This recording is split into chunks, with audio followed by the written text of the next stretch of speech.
Tinawag ni Jesus ang 4 na mangingisda.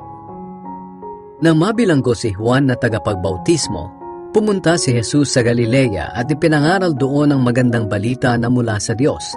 Sinabi niya, "Dumating na ang takdang panahon. Malapit na ang paghahari ng Diyos. Pagsisihan na ninyo ang inyong mga kasalanan at maniwala kayo sa magandang balita." Isang araw, habang naglalakad si Jesus sa tabi ng lawa ng Galilea, nakita niya ang magkapatid na mangingisdang sina Simon at Andres. Nagahagis sila ng lambat. Sinabi ni Jesus sa kanila, "Sumunod kayo sa akin at gagawin ko kayong mangingisda ng mga tao." Iniwan nila agad ang kanilang mga lambat at sumunod sa kanya. Nagpatuloy si Jesus sa paglalakad at sa di kalayuan ay nakita naman niya ang 2 anak ni Zebedee na sina Santiago at Juan na nag-aayos ng kanilang lambat sa bangka nila. Agad silang tinawag ni Jesus.